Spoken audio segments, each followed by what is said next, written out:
Así inicia Noticia en Profundidad. Qué placer acompañarles. Soy Tatiana Pérez y les saludo desde nuestra sede central en Caracas, en Venezuela. A partir de este momento, en la próxima hora, tenemos 3 temas que son noticia. Aquí están primero desplegados en titulares. En noticia, Argelia. El presidente de esa nación y el de Venezuela acuerdan intensificar su apoyo a la lucha de los pueblos palestinos y saharaui. Lo anuncian tras un encuentro en donde establecieron una nueva agenda bilateral en el marco de la gira internacional del presidente de Venezuela, Nicolás Maduro. Les contamos y analizamos sus alcances.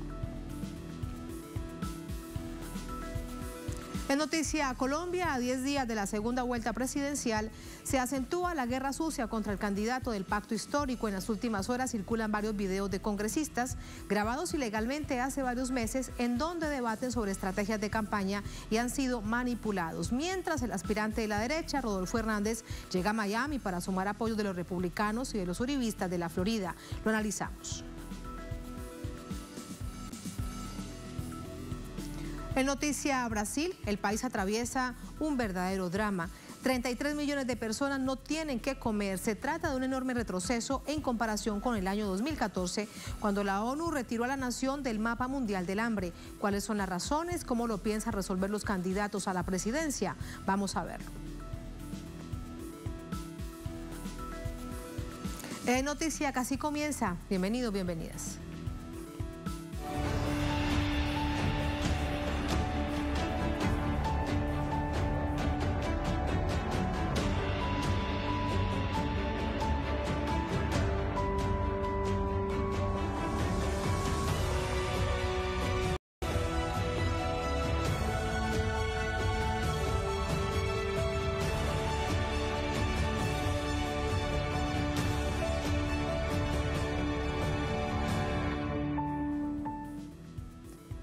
En noticia, Argelia, en esta nación continúa la gira internacional del presidente de Venezuela, Nicolás Maduro. Ambos países renuevan alianzas comerciales, unen además apoyos en la lucha por la causa palestina y saharaui. Venezuela y Argelia amplían sus lazos de cooperación. Desde Argel, capital del país africano, el presidente venezolano anunció que van a reimpulsar la Comisión Mixta de Alto Nivel para el trabajo en materia económica. Hemos decidido construir una poderosa agenda económica, comercial, financiera, de trabajo conjunto, de prosperidad común entre los dos países.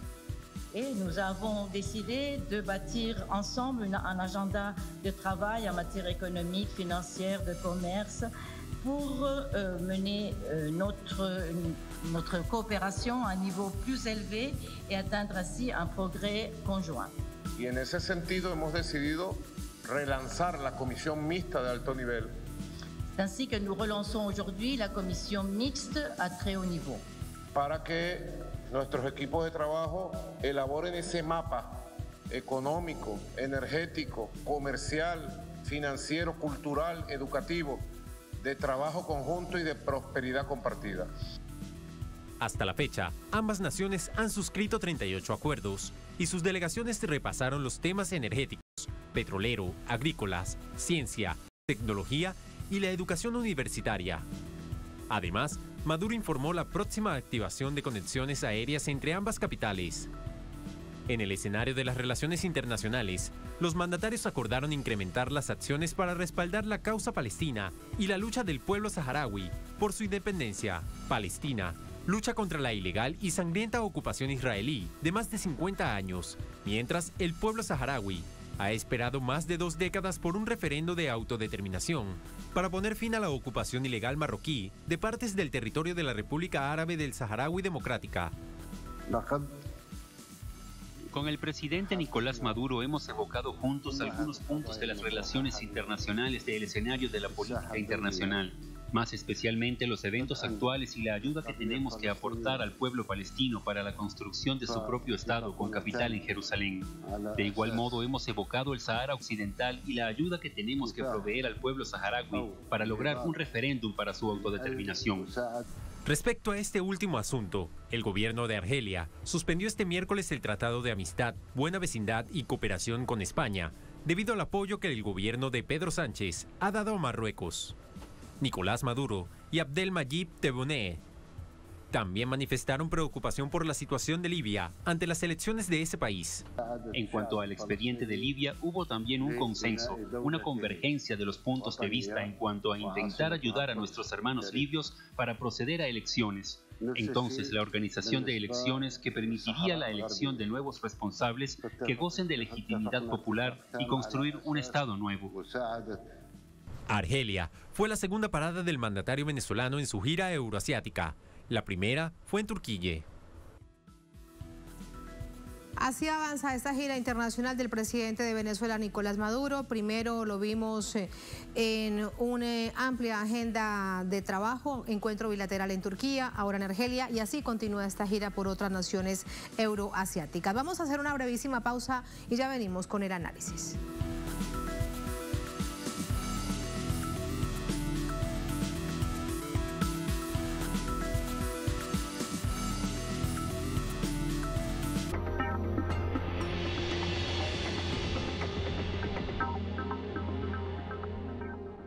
En Conviasa sabemos lo importante que es mover tu negocio. Por eso ofrecemos el servicio Conviasa Cargo. Hoy llevamos tu mercancía a más de 16 destinos internacionales. Con personal calificado y la mejor tarifa del mercado, podrás enviar hasta 90 toneladas. Contáctanos por nuestra página web, correo o el número que aparece en pantalla. Movemos tu negocio siempre a tiempo. Conviasa, nos hacemos cargo.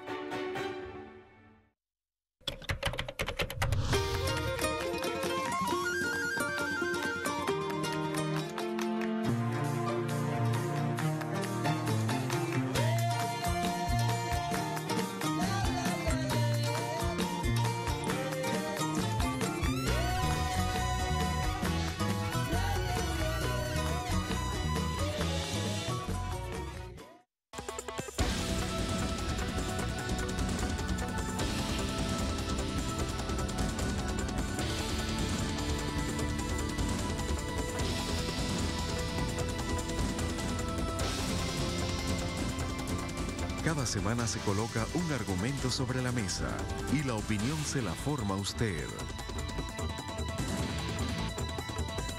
Texto y contexto. Domingos, solo por Telesur. Somos la manifestación de las civilizaciones milenarias. Somos ritos y costumbres. Somos la voz de los pueblos que se niegan a desaparecer. Somos lenguas y patrimonios. Somos indígenas. Somos afros. Somos blancos. Somos arte. Somos tradiciones. Somos culturas. Eso somos. De lunes a viernes, solo por Telesur. Sigue minuto a minuto nuestra programación, ahora disponible también en audio a través de nuestra página web. Podrás mantenerte al día sobre los acontecimientos y noticias que suceden alrededor del mundo con un enfoque latinoamericano y confiable. Telesur, la señal informativa de América Latina y el Caribe.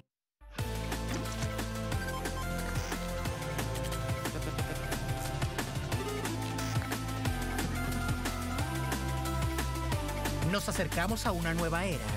Las tendencias tecnológicas y el despliegue masivo de nuevas redes es apenas el comienzo de lo que nos depara esta nueva década.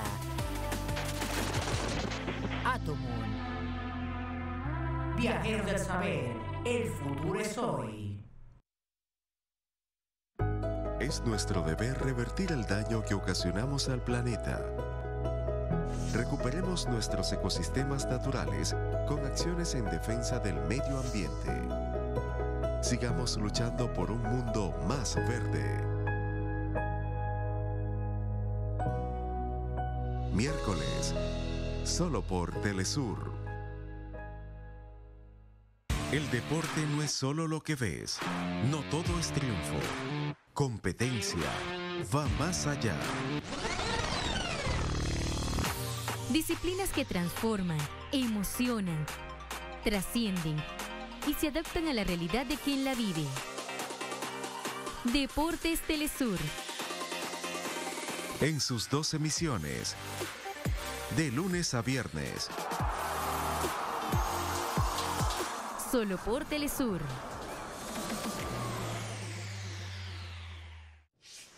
Recorre los acontecimientos nacionales e internacionales en un espacio que ofrece lo más relevante del panorama mundial y lo que fue noticia durante toda la semana. En síntesis, todos los viernes, solo por Telesur.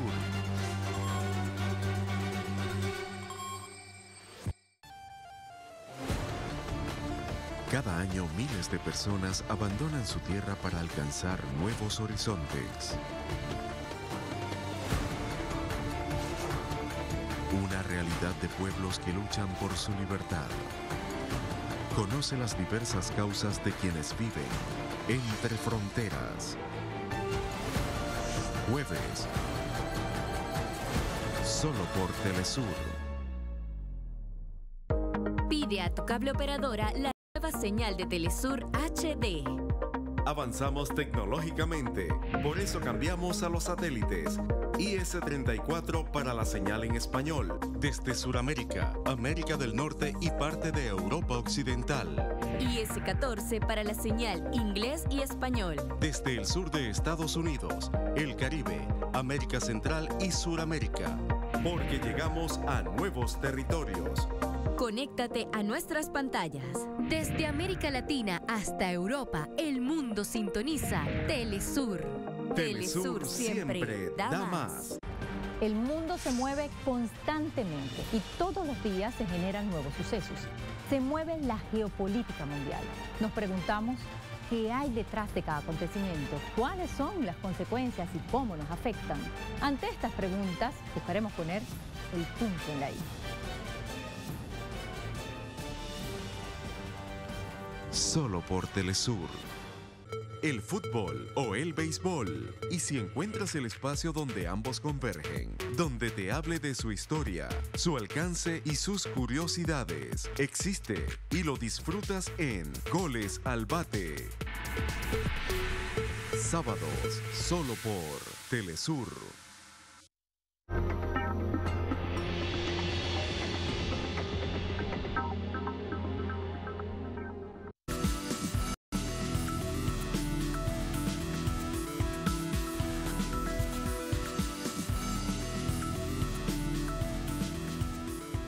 Así entramos con el análisis de esta gira internacional del presidente Nicolás Maduro, que lo ha llevado a Turquía, ahora en Argelia y continúa a otras naciones. Para ello nos acompaña Miguel Jaimes, doctor en Ciencias Gerenciales, máster en Ciencias Políticas, experto en Geopolítica, nos acompaña desde Venezuela. Profesor Jaimes, bienvenido, muy buenas noches.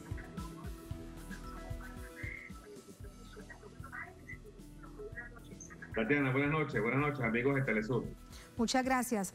Hoy el presidente desde Argelia, además de todo lo que significa una nueva y bastante amplia agenda bilateral, hablaba con su par de Argelia de dos temas que son fundamentales en el marco de la geopolítica: la causa palestina y la necesidad del referendo de la autodeterminación del pueblo saharaui, por el que se llevan esperando más de 40 años. ¿Esto qué significa?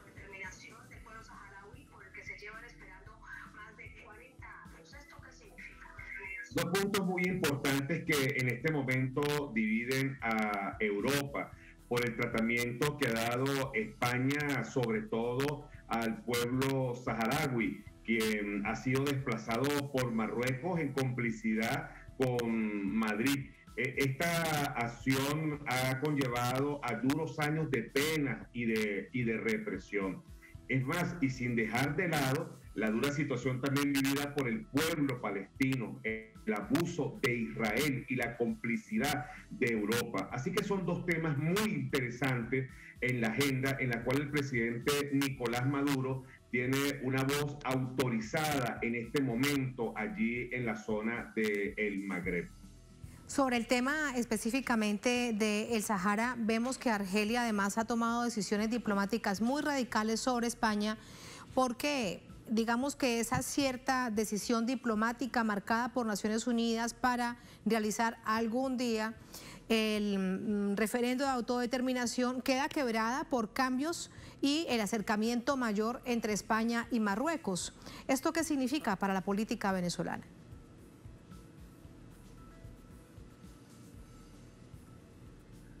En la situación que actualmente está España con Marruecos, quien ha cedido importantes reservas de gas tras esta crisis europea, el tratamiento, la respuesta que ha dado España con Marruecos no deja de calificarse de menos que torpe.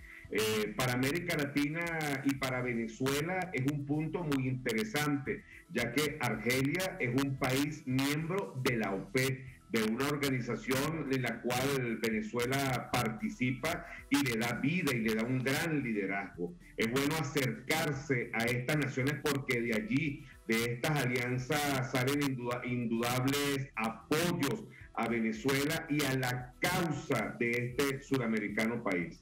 Sí, y con respecto además a estos hechos que resultan fundamentales, el presidente Maduro hablaba de una agenda en materia comercial, financiera, industrial también, por supuesto petrolera. Uno de sus fuertes, profesor Jaimes, tiene que ver con esto. ¿Cómo ha sido el comportamiento de Argelia para nuestros países, en particular lo que tiene que ver con la OPEP, con aquellos en esta llamada OPEP Plus, y el papel que han jugado?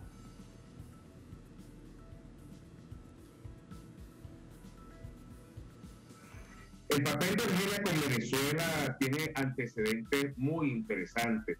Desde el inicio de la revolución bolivariana hace más de 2 décadas, en un principio con el presidente Bouteflika, con quien se llevaron adelante acuerdos muy importantes. Estos acuerdos tienen que ver con alianzas y posiciones en el mercado dentro de la OPEP, concertar algunas de estas ideas para un mejor desarrollo de esta organización. Argelia ha sido un punto muy interesante dentro del Magreb y de apoyo a la OPEP, y hoy en día a la OPEP Plus, con el liderazgo que ha llevado adelante la Federación Rusa. Tenemos que decir que muchos de los puntos venezolanos coinciden plenamente con los planteamientos y el apoyo que ha dado el gobierno argelino.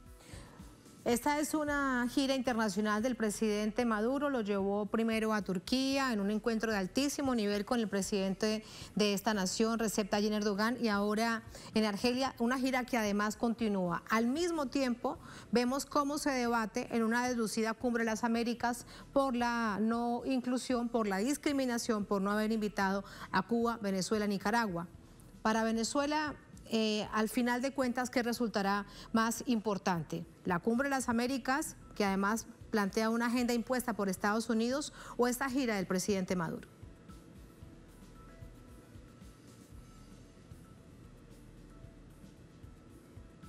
Venezuela tiene agenda propia y tiene un gran recibimiento en el área euroasiática. Es uno de los primeros mandatarios que, a pesar de las cercanías del conflicto en el Asia septentrional, está dando una visita diplomática de mucho peso. Ha sorprendido las propuestas que el presidente Nicolás Maduro ha logrado reunir con estos mandatarios. Mientras que la 9ª cumbre de reunión de las Américas llevada adelante en Estados Unidos no ha dejado de ser un simple saludo, una simple reunión en la cual desde ya no se va a obtener ningún acuerdo. Son los principales análisis que están llegando desde el exterior. Esta segregación hacia Venezuela, hacia Cuba y hacia Nicaragua, muy torpemente dirigida por Estados Unidos, va a tener consecuencias para ellos muy graves. Muchísimas gracias, profesor. Buenas noches.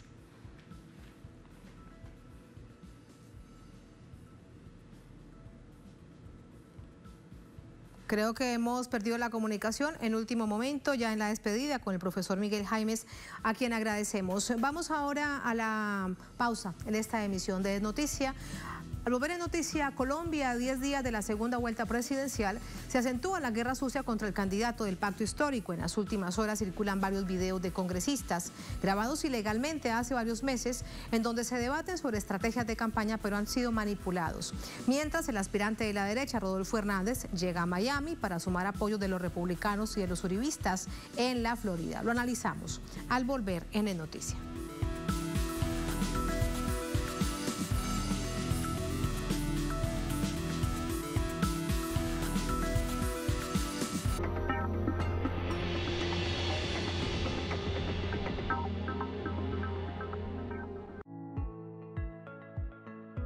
Un niño menor de 2 años no debe consumir nunca ninguna bebida azucarada, refresco, jugos, incluso jugos naturales.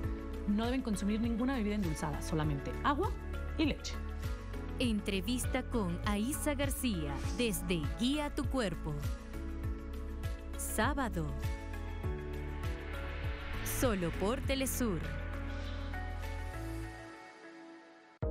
Disfrute desde cualquier lugar del mundo el acontecer deportivo a través de nuestra señal HD, tanto en inglés como en español, gracias a los satélites IS-34 y IS-14. ¿Ya viviste esta nueva experiencia? Conviértete en nuestro fanático número 1 y contacta a tu cable operadora y sigue conectado con nosotros. Conviértete en nuestro máximo goleador, porque Telesur siempre da más.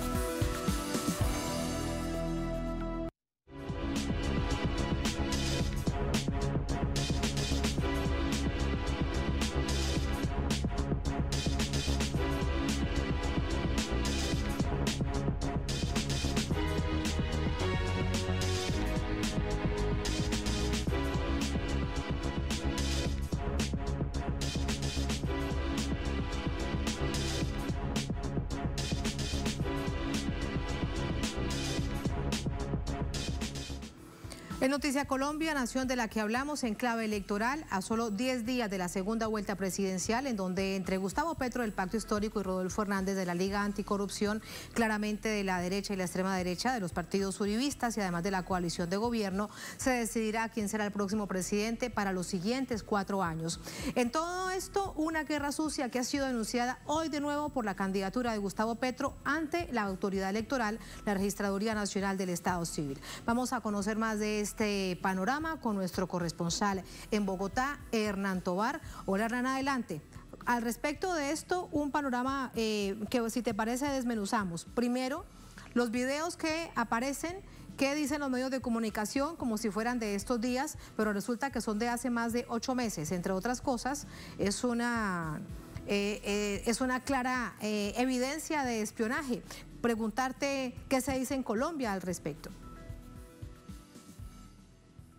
Tatiana, televidentes, muy buenas noches. Efectivamente, uno de los primeros en reaccionar fue el jefe de campaña, Alfonso Prada, quien aseguró que en estas publicaciones, estos videos que se dieron a conocer el día de hoy, pues no hay ni un solo ataque. Lo que se hace son análisis individuales que responden a estrategias para pensar en cómo se van a mover con respecto a los otros candidatos y que instaurará una serie de denuncias, tanto ante la Fiscalía y como a instancias internacionales. Esto en relación al espionaje que se le está haciendo al Pacto Histórico, porque esto fue una reunión privada que estaban sosteniendo algunos integrantes de la campaña con Gustavo Petro. Por eso elevarán esta denuncia también a nivel internacional. Ellos acusan a los que están al interior del Pacto Histórico de espionaje, una clara violación a la ley. Otro de las personas, de los integrantes del Pacto Histórico que se pronunció fue María José Pizarro, actual congresista, una de las más votadas en Colombia por el Pacto Histórico, y asegura en un Twitter que ante el inminente triunfo de Gustavo Petro recurren al delito. Asegura: no es nuevo, siempre nos han perfilado y chuzado ilegalmente. Sin embargo, ella asegura que ganarán pues con esta propuesta que ha dado a conocer el candidato Gustavo Petro.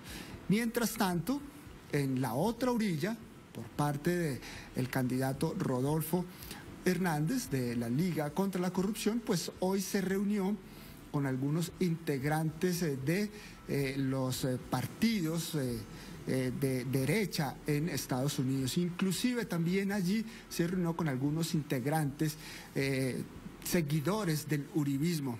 Inclusive allí se aseguran las personas que estuvieron que estaba presente en la mesa, en una rueda de prensa que dio el día de hoy Alfred Santamaría, un colombiano empresario que ha sido cuestionado por su relación con Tony Intriago. Él era el encargado, según algunas investigaciones que se han podido realizar desde Colombia, de reclutar mercenarios colombianos que cometieron el magnicidio en Haití. Y esto da cuenta, según algunos analistas, del talante de las reuniones que se están haciendo en Estados Unidos por parte de sectores políticos de extrema derecha con Rodolfo Hernández. Él ha querido desligarse de esta, digamos, unión o nexos con la derecha en Colombia, pero está más claro pues que nunca esta relación tan cercana que tiene con los partidos de derecha, no solo aquí, sino a nivel internacional. Y se preguntan precisamente algunos analistas por qué a menos de 10 días salen a la luz estos videos con relación al pacto histórico, donde se les señala, se les inculpa, y por qué esta movida al mismo tiempo desde los Estados Unidos con el candidato Rodolfo Hernández. Hay una serie de preguntas pues que se van barajando al interior del país y que dan cuenta de cómo se van moviendo los diferentes hilos de poder al interior del país para que pueda llegar determinado candidato o beneficiarlo, en este caso el candidato Rodolfo Hernández, con esos hilos de poder que aseguran algunos pues no se quieren o no quiere dejar el poder, esos hilos al interior del país, y que ahorita están ocupando la silla presidencial. Así que hay varias interrogantes y allí se pone de presente pues cómo se van moviendo las diferentes campañas y esa guerra sucia que se quiere hacer contra una propuesta de cambio en el país como lo es el pacto histórico. Y sobre Alfred Santamaría, recordar que en 2018 directamente hizo campaña desde Miami, también estuvo en Colombia apoyando la candidatura del actual presidente, de Iván Duque. A propósito del presidente Iván Duque, vamos a tomarnos unos minutos para revisar el informe que nos preparabas y que presentábamos en la pantalla de Telesur más temprano, de cómo su directa participación en política en esta campaña, en primera y en segunda vuelta, sobre todo en la primera, con varias salidas, especialmente hablando de uno de los candidatos, en contra de uno de esos candidatos, pues ha sido perdonada por la Cámara de Representantes. Vamos a verlo. Alguien que le regalaba una ruana, la lucían. Iván Duque Márquez fue denunciado por su participación en política en medio del desarrollo de la campaña electoral presidencial en primera vuelta. Por eso no podemos dejar que ese discurso demagogo populista.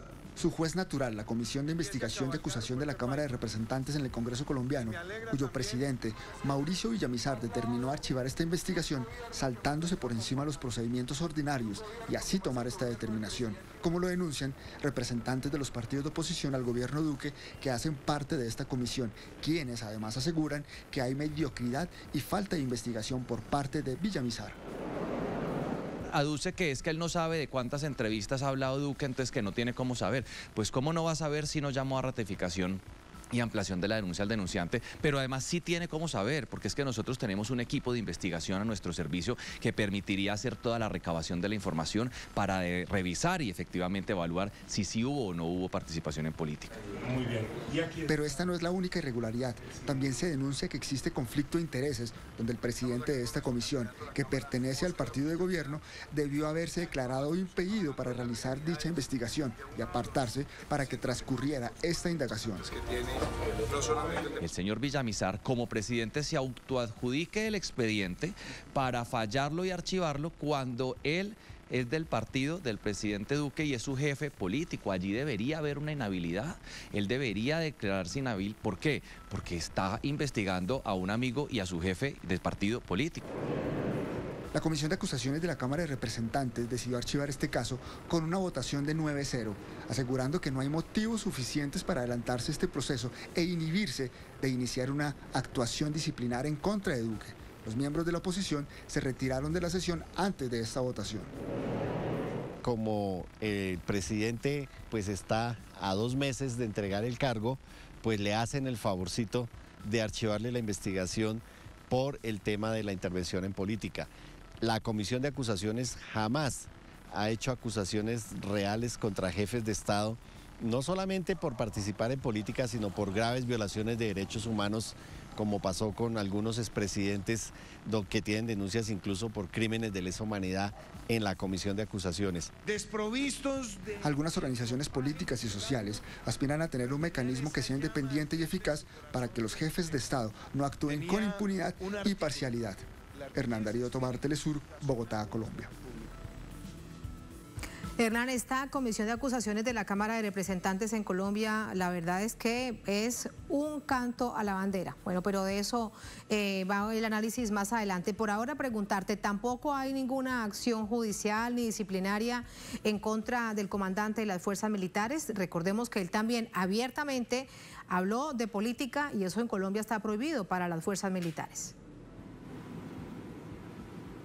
Tatiana, se interpusieron algunas denuncias en la Procuraduría General de la Nación y la Fiscalía para que fuera investigado tanto disciplinariamente como penalmente, pero estas no han, digamos, surtido efecto. Recordemos que tanto la integrante, la directora de la Procuraduría, tanto como el fiscal general de la Nación, pues son puestos políticos o cargos políticos que responden a intereses del mandatario de turno. Inclusive recordemos, Tatiana, que la Fiscalía es nombrada a partir de una terna que es propuesta por parte del presidente de la República. Así que para que avancen las investigaciones en ese caso, pues va a ser muy complejo. Ya serán los organismos internacionales, en el caso del espionaje, que avancen en esa situación. Es muy difícil, pues, de que en Colombia, por esas cercanías políticas entre los organismos de poder y el primer mandatario, pues avancen las investigaciones, y eso está más que comprobado en el país. Los casos de impunidad, sobre todo, y como lo veíamos en la nota, pues en algunas investigaciones de altos mandos militares o del mismo presidente de la República, por esos, digamos, cercanías políticas, no avanzan en el país y se quedan en la impunidad.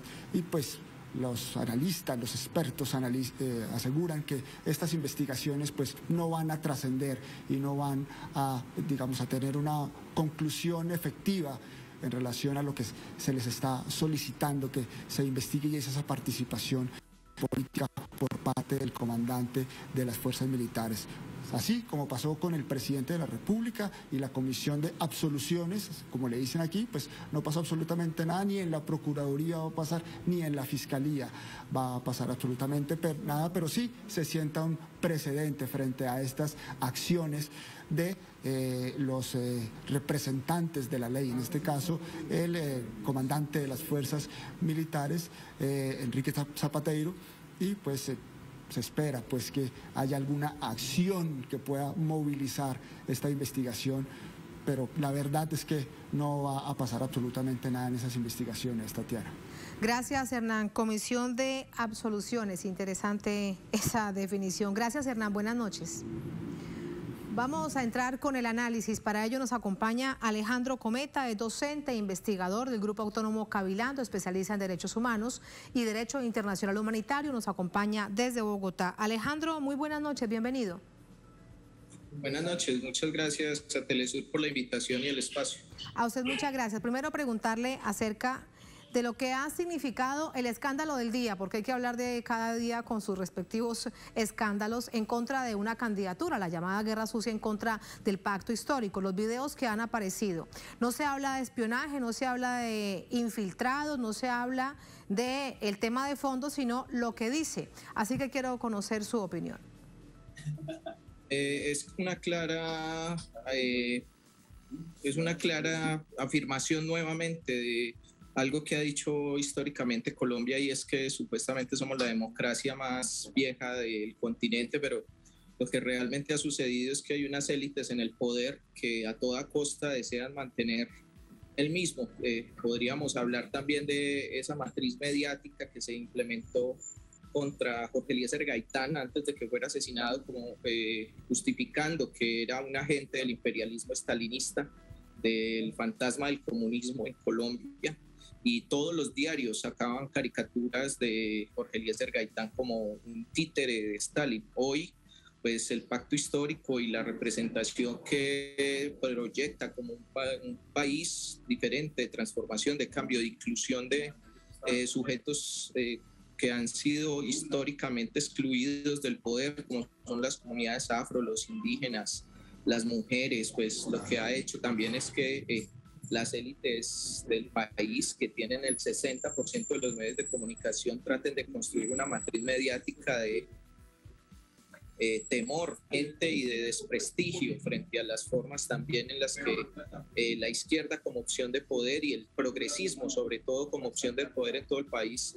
pues ha generado en zonas incluso muy apartadas que están trabajando para construir la posibilidad de la transformación desde el plano electoral. Alejandro, ¿usted cree que esas matrices de opinión en donde se suman los medios de comunicación como actores políticos ahora como nunca antes en una candidatura a la presidencia en Colombia van a ganar? Precisamente es el último recurso que les queda, pues considero que las formas de la cultura política se han transformado en el país. Desde el 2019 se manifestó unas manifestaciones que se vieron disminuidas por todo el proceso de la pandemia, pero que nuevamente resurgieron con el estallido social e hicieron que el país no fuera el mismo. El país no es el mismo que estas élites han dominado y han construido también, en el que creen que también a partir del dinero y del fraude electoral incluso pueden sostener la estructura del Estado de Derecho que ellos han tratado incluso de mantener, que aplican a la oposición, la destitución de la suspensión del alcalde de la ciudad de Medellín, del director de la Casa Museo de la Memoria por supuesta participación en política. Son formas también de una última medida desesperada de estas élites que tienen los organismos de control, como lo decía el periodista también de Telesur, que los toman como herramientas de represión contra este pacto histórico, porque precisamente trata de constituirse como una nueva forma de poder frente a ese supuesto bipartidismo, frente a esa supuesta democracia, ese sistema electoral que domina como parte de unas élites económicas, unos grupos económicos poderosos como lo son el Grupo Santo Domingo, Sarmiento y otras incluso economías que se vinculan al sistema transnacional y los intereses de los Estados Unidos en Colombia como una plataforma de invasión a otros proyectos de país, otros proyectos latinoamericanos incluso.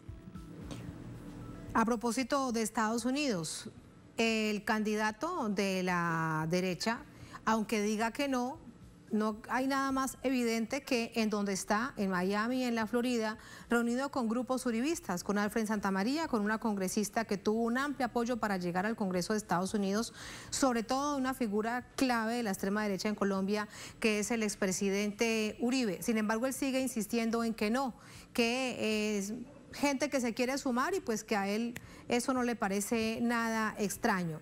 Pero de nuevo uno se pregunta, ¿será que cree que la gente no lo comprende o es exactamente lo que él necesita decir para favorecer a toda esta estructura de la que usted estaba hablando? Hay una tensión precisamente de ese mundo que está por nacer y de ese mundo antiguo, ese tradicionalismo político que representa la candidatura del señor Rodolfo Hernández. Rodolfo Hernández es parte de esa élite económica, de esa élite que se lucra del Estado y que entiende también que pues perder esta renta económica y este poder que los ha sostenido, lo que hace también es desligarlo de los intereses norteamericanos que han ayudado también a que estas élites se mantengan. No es gratuito que el señor Rodolfo Hernández, en el marco también de la Cumbre de las Américas, en estos momentos se encuentra en Miami precisamente buscando reuniones con esas formas de la derecha latinoamericana que son esa misma clase de dirigentes. Podríamos mencionar a Bolsonaro, podríamos hablar también de incluso esa dirigencia que dio el golpe de Estado en Bolivia, que también no se nos puede olvidar, y que son de un corte también religioso, popular en el sentido de que su mensaje para una cultura política de propuesta es muy básico en términos, por ejemplo, de plantear vulgaridades dentro de su discurso, hacerse el bravucón, incluso plantear que con el Estado de Derecho él puede hacer lo que quiera, una forma también dictatorial del manejo del poder en función de esos otros intereses que se ciernen sobre Rodolfo. Sí, Alejandro, pero esto que hay incluso hoy, después de todo esto que hemos visto ya de cara a la segunda vuelta, que plantean algunos analistas de que él es el candidato antisistema, pero ¿antisistema de qué? Él es el candidato del sistema, es la expresión clarísima del sistema. Es claramente quien se alinea incluso con las candidaturas que intentó la élite dirigir, como lo fue el señor Federico Gutiérrez, como lo fue también el señor Sergio Fajardo, y este sería el tercer y último candidato que le queda a esa élite y al establecimiento para enfrentar a ese pacto histórico que hemos mencionado como un proyecto nacional. Sería la última oportunidad que tendría, porque incluso en el escenario Gustavo Petro Rodolfo, en el que se da por ganador a Gustavo Petro y el pacto histórico, pues hay personas, incluso desde la élite, han promovido el voto en blanco para generar también inestabilidad y tratar de generar ilegitimidad de las elecciones, que es otro escenario que se cierne también sobre ese candidato del establecimiento, precisamente en términos de generar temor, de generar como ese referente también de lo que estábamos planteando como de lo popular, que se trate de la misma estrategia que utilizó el establecimiento y las élites que estaban en contra del acuerdo de paz, que en el plebiscito apelaron a los sentimientos de la gente y le invitaron a votar berraca, le invitaron a votar con el estómago, las invitaron a votar en contra de la paz a partir de un sinnúmero de mentiras y de artilugios que hoy en las elecciones presidenciales como candidato del sistema representa Rodolfo Hernández. Muchísimas gracias por ese análisis, Alejandro. Buenas noches. Muy buenas noches, gracias a Telesur y a este programa por estar muy atentos a las elecciones en Colombia, que serán claves también en todo el proyecto latinoamericano que representa también este canal de comunicación como alternativa. Así es. Muchas gracias, Alejandro. Quedan solo 10 días pendientes de ello. Buenas noches.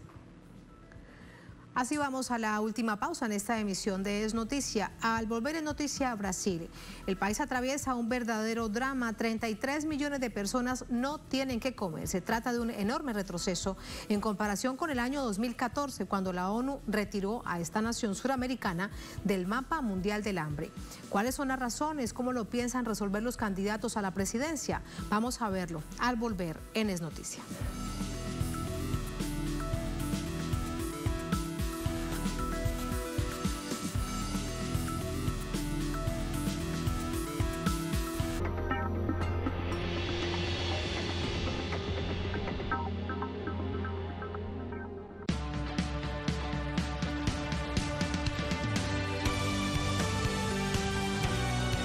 Porque Telesur siempre da más.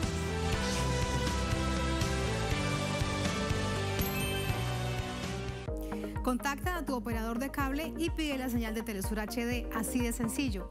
En inglés se transmite a través del satélite IS-14 para Latinoamérica y el Caribe. Y para nuestros pueblos de habla hispana, el satélite IS-34 en América y Europa. Haciendo más fuerte nuestra huella mundial, porque Telesur siempre da más.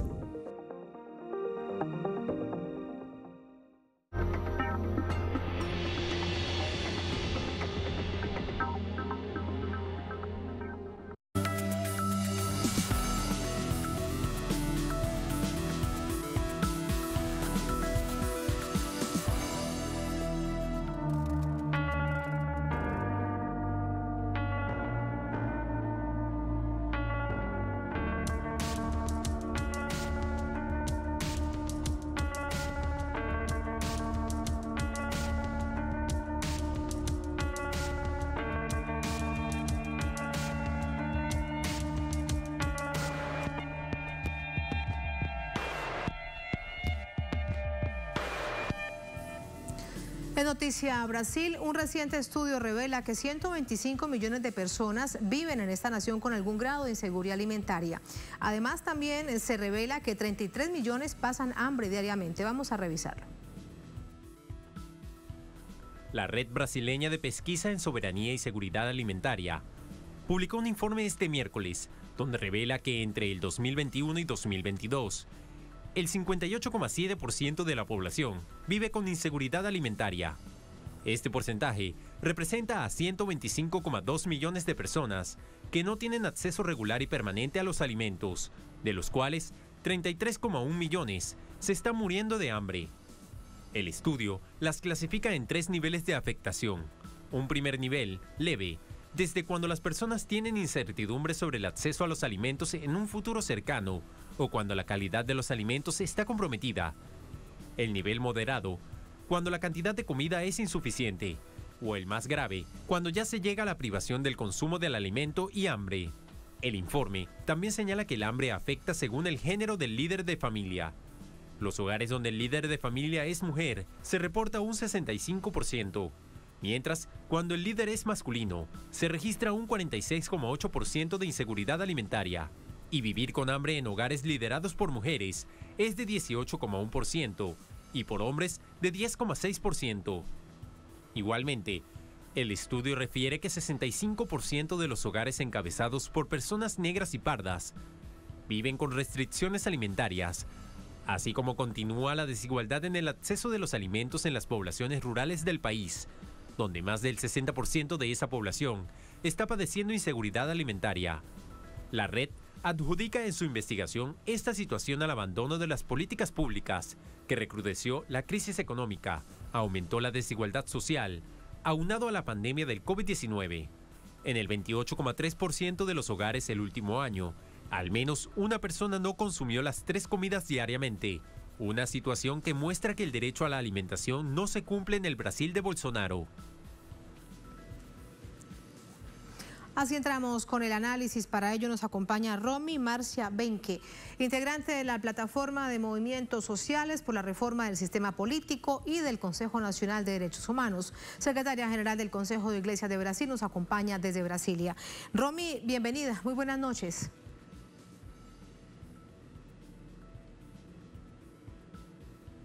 Gracias, muchas gracias por podermos hablar de este tema tan grave. Muchas gracias. Gracias a usted por acompañarnos. Decía nuestro informe al finalizar que se debe al abandono de las políticas públicas. ¿De qué políticas públicas se hablan? ¿Qué fue lo que se desestructuró para ver esta situación tan dramática hoy en el país?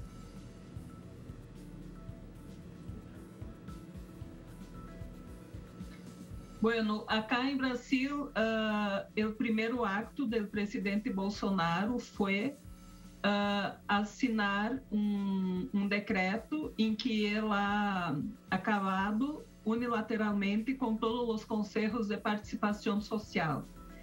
Um dos conselhos foi o Conselho de Seguridade Alimentária e também as iniciativas que se tinham de fomento à agricultura campesina e à agricultura familiar.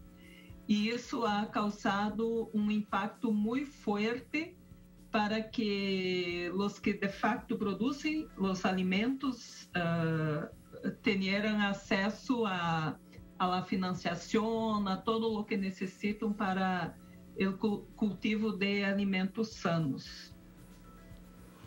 Dice el informe lo siguiente: en 2022, 33 millones de personas sufren de hambre, lo que representa el 16% del total de la población, que son 212 millones de personas. De esta manera, volvió al mismo nivel que el país tenía hace cerca de 30 años. El país ha retrocedido entonces 30 años.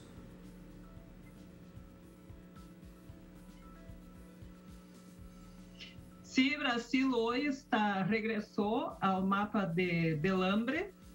Estamos viviendo uno de los peores momentos de nuestra historia desde la apertura democrática. El Brasil, el actual gobierno ha hecho una opción muy definida por el latifundio, por el agronegocio, por la monocultura y la mineración. Entonces, con essa opção, isso impacta diretamente em los precios de los alimentos e também en el fornecimiento. Además, hay todas las cuestiones relacionadas al cambio climático que também impactam diretamente em la cadena produtiva de alimentos. E não há hoje nenhuma política de governo, não, para minimizar esses impactos. E o que se vê, então, acá em Brasil, é uma inflação muito alta do preço da cesta básica, que são os alimentos essenciais que um ser humano necessita comer todos os dias. E se vê, então, muitas pessoas, como vocês compartilham acá, en el informe de la investigación, las personas que, bueno, no comen durante un día entero o entonces hacen apenas una alimentación muy pobre en nutrientes por día. Entonces tenemos en ese momento muchas personas en situación de calle, viviendo en las calles, e, consequentemente, dependendo da solidariedade de uma parte da população brasileira. Marcia, 14 millones de personas se han convertido en un solo año en víctimas de esta problemática, de esta situación tan dramática que vive la nación. Un año en el que además es fundamental para el futuro del país porque hay elecciones presidenciales. ¿Es este tema tan complejo, además tan profundo, que requiere decisiones estructurales, parte del debate nacional?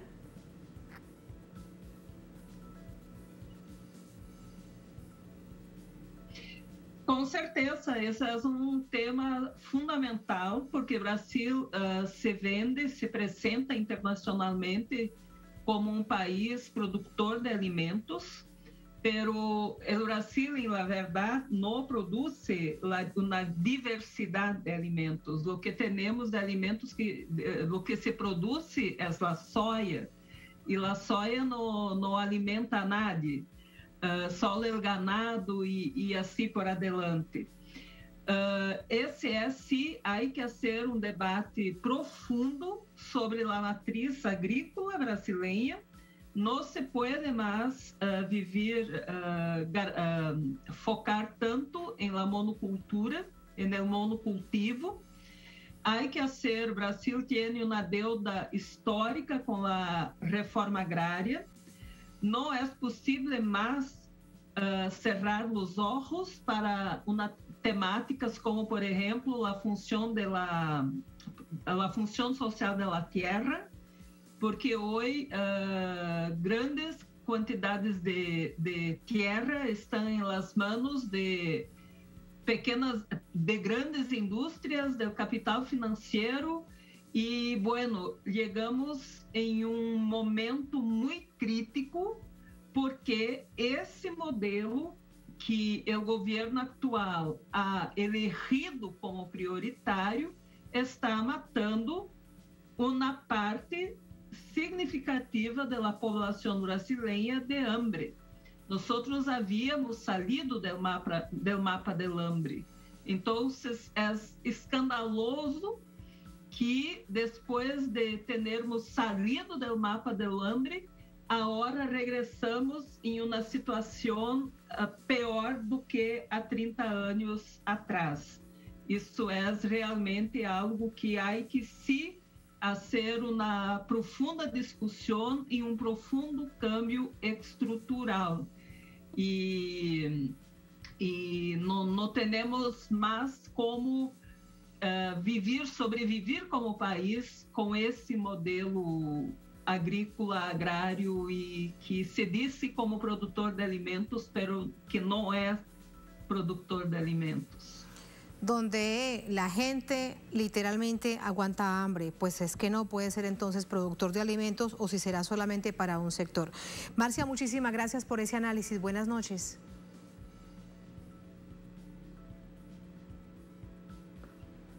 Gracias, buenas noches. Buenas noches, gracias. Gracias a ustedes por habernos acompañado. Así ponemos punto final a esta emisión de Noticia.